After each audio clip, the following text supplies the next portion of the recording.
ॐ वर्णानामर्धजङ्गानां रसानां छन्दसामपि मङ्गलानां च कर्तारो वन्दे वाणी विनायको नारायणं नमस्कृत्य नरं चैव नरोत्तमं देवीं सरस्वतीं व्यासं ततो जयमुदीरयेत् गुरुर्ब्रह्मा गुरुर्विष्णु गुरुर्देवो महेश्वर गुरुर्साक्षात् परब्रह्म तस्मै श्री गुरुवे नमः। बोलिए सियावर रामचंद्र भगवान की जय, राधावर कृष्ण कन्हैया लाल भगवान की जय, उमा महेश्वर भगवान की जय, गायत्री ब्रह्मदेव भगवान की जय, सद्गुरुदेव भगवान की जय, माता पिता गुरुदेव की जय, समस्त संतगण भगवान की जय, समस्त भक्तगण भगवान की जय। ओम नमः पार्वती पतये हर हर महादेव। तो मित्रों और आप सभी श्रीमद् भागवत कथा के श्रेष्ठ रसिक जनों, श्रोतागणों, अब तक हमने श्रीमद् भागवत कथा की कथा को नियमित रूप से क्रमबद्ध रूप से श्रवण किया है, कीर्तन किया है, मनन किया है, भजन किया है। तो अब हम श्रीमद् भागवत कथा के 10वें स्कंद के 37वें अध्याय की ओर कथा को अग्रसर करते हैं। आप सभी श्रेष्ठ श्रोतागण रसिकजन भगवान श्री राधा वल्लभ कृष्ण कन्हैया लाल के श्री चरणों में दृढ़ भक्ति रखते हुए कथा का श्रवण करें, कीर्तन करें, मनन करें, भजन करें। बोलिए राधावर कृष्ण कन्हैया लाल भगवान की जय। तो कहते हैं 33 केशी मरण को नारद कियो बखान, व्योमासुर मारो यथा सो सब सुनो सुजान, सो सब सुनो सुजान। श्री सुखदेव जी महाराज कहते हैं कि हे कुरुकुल भूषण राजा परीक्षित, मन से भी अधिक वेगवान कंस का भेजा केशी दैत्य बड़े घोड़े का रूप धर के टापू सी पृथ्वी को खोदता हुआ, हुरहरी लेता हुआ, अपने कंधों से इधर उधर विमान को चलायमान करता और हिंसने से संपूर्ण विश्व को डराता हुआ आया। कठोर हिंसने से गौओं के समूह को बिड़लाता, पूंछ हिलाता, बादर चलायमान करता, युद्ध करने की इच्छा से श्री कृष्णचंद्र को ढूंढता हुआ आया। तब केशी दैत्य को भगवान श्री कृष्णचंद्र ने आगे निकलकर अपने पास बुलाया। तब वह दैत्य इनको देखकर सिंह के समान गरजने लगा। केशी दैत्य भगवान श्री कृष्णचंद्र को देखकर मुख से मानो आकाश को पी जाएगा, इस प्रकार मुख फैलाकर दौड़ता हुआ उन भगवान के सन्मुख आया। जो किसी के जीतने में न आए, अत्यंत वेगवान ऐसा केशी दैत्य भगवान श्री कृष्णचंद्र को पिछले पांवों की दुलती मारने लगा। जिनमें इंद्रियों की पहुंच नहीं, ऐसे भगवान श्री कृष्णचंद्र ने उस दैत्य की दुलती बचाकर अत्यंत क्रोध हो अपने दोनों हाथों से उसके दोनों पांव पकड़कर फिराकर जैसे गरुड़ सर्प को फेंक देता है, उसी प्रकार अवज्ञा करके 100 धनुष पर उस दैत्य को फेंककर आप स्वयं भगवान खड़े रहे। इसके उपरांत जब उस राक्षस को चेत हुआ, तब वह केशी दैत्य फिर उठकर क्रोधयुक्त होकर दौड़कर भगवान श्री कृष्णचंद्र के सन्मुख आया। तब भगवान ने हंसकर उस दैत्य के मुख में अपना बायां हाथ जैसे सर्प के बिल में घुसता है, उसी प्रकार उस दैत्य के मुंह में डाल दिया। भगवान श्री कृष्णचंद्र का हाथ लगते ही केशी के दांत ऐसे गिर गए जैसे तपे हुए लोहे के लगने से गिर जाते हैं, और औषधि न करने से जैसे जलंधर रोग से उदर बढ़ जाता है, उसी प्रकार केशी दैत्य के मुख में भगवान श्री कृष्णचंद्र की भुजा बढ़ने लगी। देखिए, यहाँ एक शंका आती है कि शत्रु के मारने के लिए शास्त्र में और लोक में अनेक उपाय लिखे गए हैं, परंतु केशी को मारने के लिए सब उपाय त्याग कर भगवान श्री कृष्णचंद्र ने अपनी भुजा केशी के मुख में क्यों दे दी? तो इस शंका के उत्तर में कहते हैं कि केशी को ब्रह्मा जी ने यह वरदान दिया था कि हमारे हाथ की बनाई हुई सृष्टि से तेरी मृत्यु नहीं होगी। जब श्री कृष्णचंद्र अपनी बाहु तेरे मुख में डालेंगे तब तेरी मृत्यु होगी। इसलिए केशी के मुख में भगवान श्री कृष्णचंद्र ने अपनी भुजा प्रवेश कर दी थी। इस प्रकार इस शंका का निवारण होता है।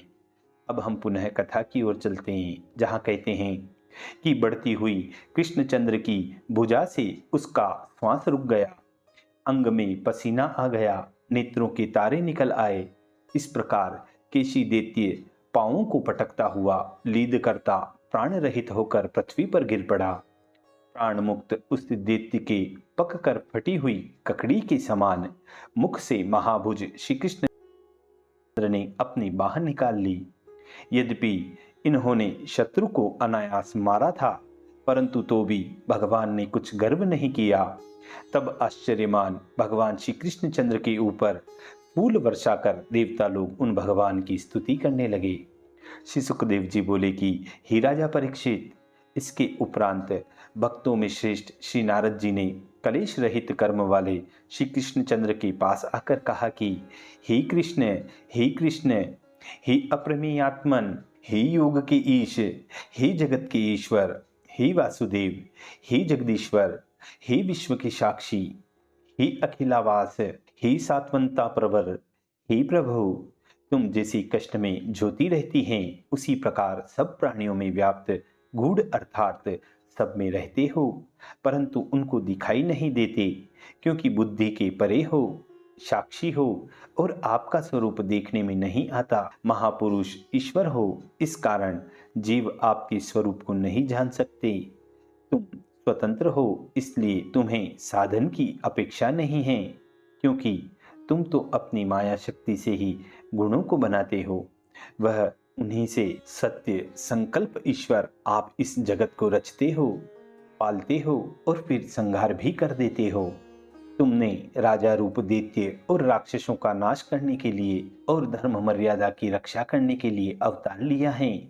यह बहुत ही उत्तम हुआ जो इस घोड़े रूप दैत्यों को लीलापूर्वक ही आपने मार डाला, जिसके हिंसने का शब्द सुनते ही भय के कारण देवता क्षण में स्वर्ग त्याग कर भाग जाते थे।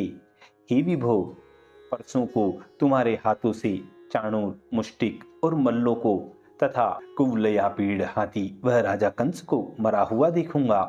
कंस के मारने के उपरांत शंकासुर, काल यवन, सुरदैत्य, नरकासुर, इनका वध और स्वर्ग से देवराज इंद्र को जीतकर जो कल्प वृक्ष आप लाओगे उसे देखूंगा, जिनका पुरुषार्थ ही मूल्य है।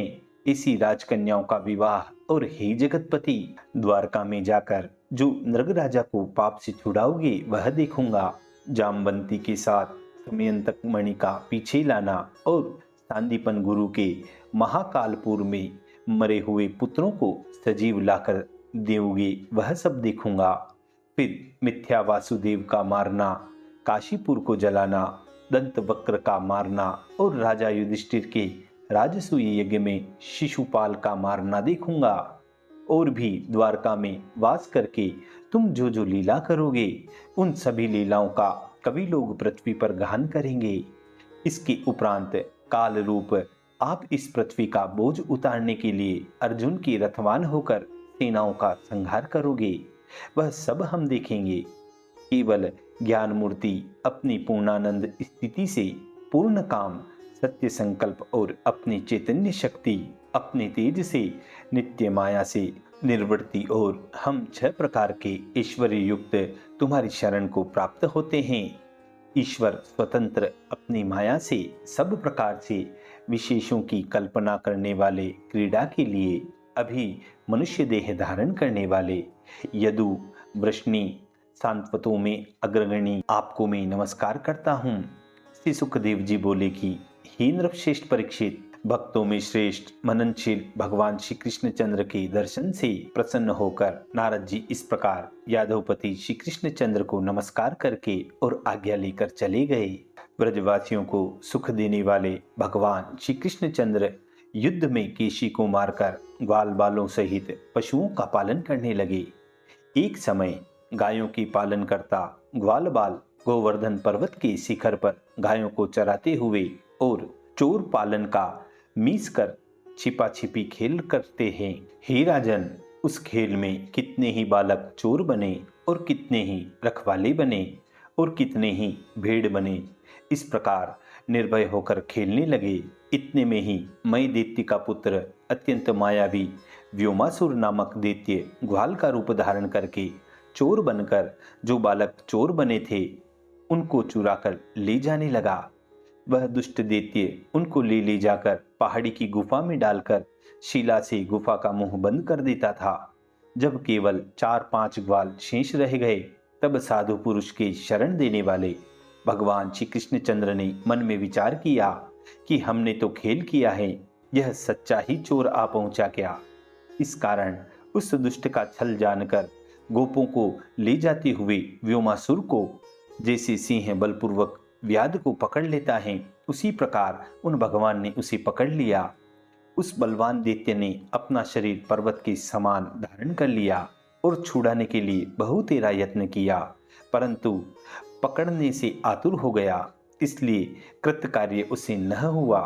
अच्युत भगवान श्री कृष्णचंद्र ने व्योमासुर की दोनों भुजा पकड़कर पृथ्वी में पटककर देवताओं के देखते देखते उसे श्वास घोटकर मार डाला।